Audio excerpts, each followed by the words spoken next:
Hello students, आज हम पढ़ रहे हैं कक्षा 10 सामाजिक विज्ञान पाठ 1 में। आज का हमारा विषय वस्तु है भारत में वनों का संरक्षण, वन्य प्राणी विनाश हेतु उत्तरदायी कारण और वन्य प्राणी संरक्षण के उपाय। तो इसके बारे में हम आज जानेंगे। सबसे पहले जानते हैं भारत में वनों का संरक्षण कैसे हो सकता है। सबसे पहले भारत में ब्रिटिश सरकार ने 1894 में वन नीति अपनाई थी, जिसके अनुसार वनों की देखरेख एवं विकास हेतु हर राज्य में वन विभाग की स्थापना की गई। क्या हुआ था, भारत में जब ब्रिटिश सरकार थी, यानी ब्रिटिश सत्ता जब थी, उस समय 1894 में वन नीति अपनाई गई थी, जिसके अनुसार वनों की देखरेख एवं विकास हेतु हर राज्य में वन विभाग की स्थापना की गई। इस नीति के दो मुख्य उद्देश्य थे। पहला था राजस्व प्राप्ति और वनों का संरक्षण। पहला क्या था, राजस्व प्राप्ति और वनों का संरक्षण। इसमें स्वतंत्रता प्राप्ति के पश्चात सरकार ने 1950 में एक केंद्रीय वन बोर्ड की स्थापना की। वनों के संबंध में नवीन नीति बनाई गई है। इसकी जो चार मुख्य बातें थी, पहला क्या है, वनों के क्षेत्रफल को बढ़ाकर 33.3% करना था। दूसरा है नए वनों को लगाना।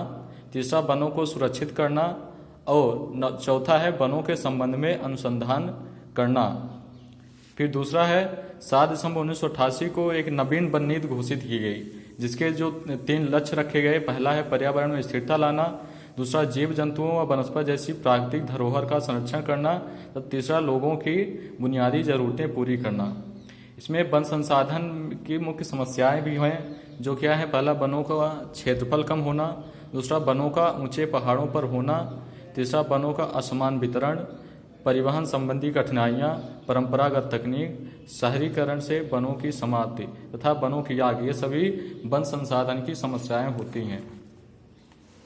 फिर केंद्रीय वन आयोग की स्थापना। केंद्र सरकार ने 1965 में केंद्रीय वन आयोग की स्थापना की। इसका कार्य आंकड़े व सूचनाएं एकत्रित करना, तकनीकी सूचनाओं को प्रसारित करना, बाजारों का अध्ययन करना और वन विकास में लगी संस्थाओं के कार्यों को समन्वित करना था। फिर भारतीय वन सर्वेक्षण संगठन, इसके अंतर्गत वनों में क्या क्या वस्तुएं उपलब्ध है उनका पता लगाने के लिए 1971 में एक संगठन की स्थापना की गई, जिसका नाम रखा गया भारतीय वन सर्वेक्षण संगठन। फिर है वन अनुसंधान संस्थान की स्थापना। देहरादून में वनों से प्राप्त वस्तुओं तथा वनों के संबंध में अनुसंधान एवं शिक्षा देने के लिए इस संस्था को स्थापित किया गया। फिर एक काष्ठ कला प्रशिक्षण केंद्र की स्थापना। राज्य सरकार के वन अधिकारियों एवं कर्मचारियों को लकड़ी काटने का प्रशिक्षण देने के लिए 1965 में देहरादून में काष्ठ कला प्रशिक्षण केंद्र को स्थापित किया गया। फिर है राज्य वन विकास निगमों की स्थापना। तो राज्य में वनों की कटाई को ठेके पर देने की प्रथा थी।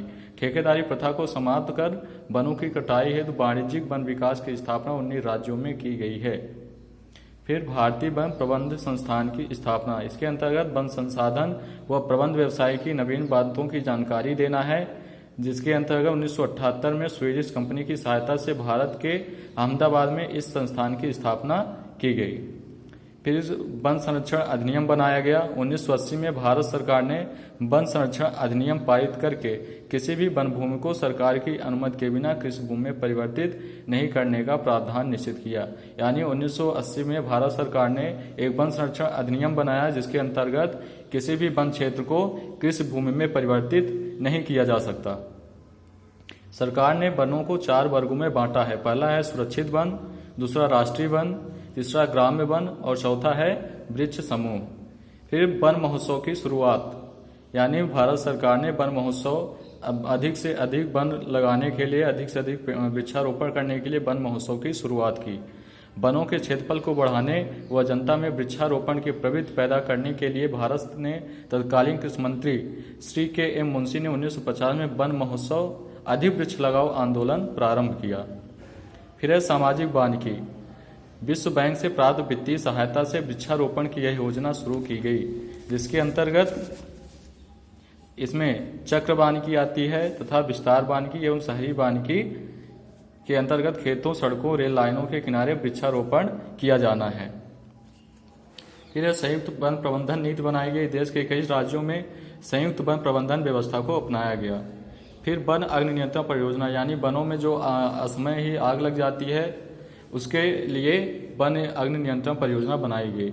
देश में वनों में आग लगने के कारणों का पता लगाने तथा रोकथाम के लिए चंद्रपुर महाराष्ट्र एवं हल्द्वानी नैनीताल उत्तराखंड में एक यूएनडीपी के सहयोग से एक आधुनिक वन अग्नि नियंत्रण परियोजना शुरू की गई, जो देश के 10 राज्यों में अभी चलाई जा रही है। अब हम जानते हैं वन्य प्राणी एवं विलुप्त हो रहे वन्य प्राणी।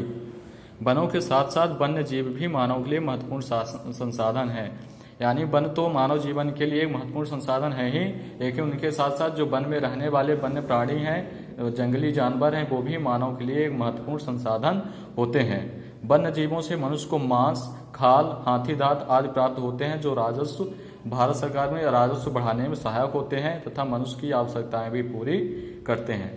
अब हम जानते हैं वन्य प्राणी विनाश हेतु कुछ उत्तरदायी कारण भी होते हैं, इसके बारे में हम जानेंगे। तो सबसे पहला क्या, बड़े पैमाने पर वनों का विनाश।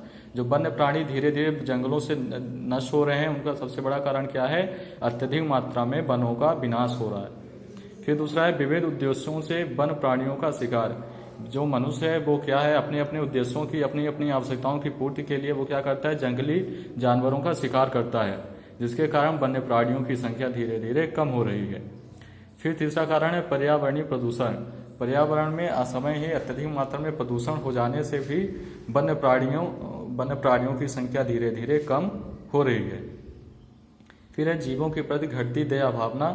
कुछ उद्योगों के लिए कच्चा माल तथा मानव समुदाय की उपेक्षापूर्ण सोच भी वन्य प्राणियों की संख्या में कमी का मुख्य कारण है। फिर है वन्य प्राणी संरक्षण के उपाय। यानी वन्य प्राणी जंगली जानवरों के संरक्षण के क्या क्या उपाय किए गए हैं, इसके बारे में जानते हैं। तो वन्य प्राणियों को विनाश से बचाने हेतु भारत सरकार ने निम्नलिखित प्रयास किए हैं या मानव द्वारा कई प्रयास किए जा सकते हैं, जैसे वन्य जीवों के प्राकृतिक आवासों को बिना नुकसान पहुंचाए प्रबंधन इत्यादि कार्य करना। फिर वन्य जीवों के शिकार पर पूर्णतः प्रतिबंध लगाना, वन्य क्षेत्रों में जैव मंडल रिजर्व की स्थापना करना तथा लुप्त हो रहे जीवों का पुनर्विस्थापन के लिए राष्ट्रीय पार्क अभ्यारण्यों की स्थापना करना। फिर वन्य जीवों के प्रति लोगों के रवैये से परिवर्तन हेतु शिक्षा एवं जागरूकता विकसित करना। यानी वन्य प्राणियों के लिए लोगों में शिक्षा एवं जागरूकता भी वन्य प्राणियों की संख्या में वृद्धि करने के लिए एक बहुत बड़ा कारण माना जाता है। फिर वन्य जीव प्रबंधन की योजनाओं को ईमानदारी से लागू करना भी वन्य प्राणी संरक्षण के उपाय के अंतर्गत आता है। तो आज आपने जाना भारत में वनों का संरक्षण किस प्रकार से किया जा सकता है तथा वन्य प्राणी विनाश हेतु उत्तरदायी कारण कौन कौन से हैं और वन्य प्राणी संरक्षण के क्या क्या उपाय हैं। आप लोग इसमें विलुप्त हो रहे वन्य प्राणी तथा राष्ट्रीय उद्यानों अभ्यारण्यों में पाई जाने वाली कुछ दुर्लभ प्रजातियां, इसको क्या करेंगे, बुक में दिया गया है राष्ट्रीय उद्यान अभ्यारण्य वो किस राज्य में है और उस अभ्यारण्य या राष्ट्रीय उद्यान में कौन कौन से जानवर पाए जाते हैं वो आप बुक से देखकर याद कर लेंगे, ठीक ना। अगले वीडियो में हम आपको इस अध्याय के क्वेश्चन आंसर लिखाएंगे। आज से आपका ये अध्याय समाप्त हो गया है, ठीक ना। अगले वीडियो में इस अध्याय के क्वेश्चन आंसर आप लोग लिखेंगे, ठीक।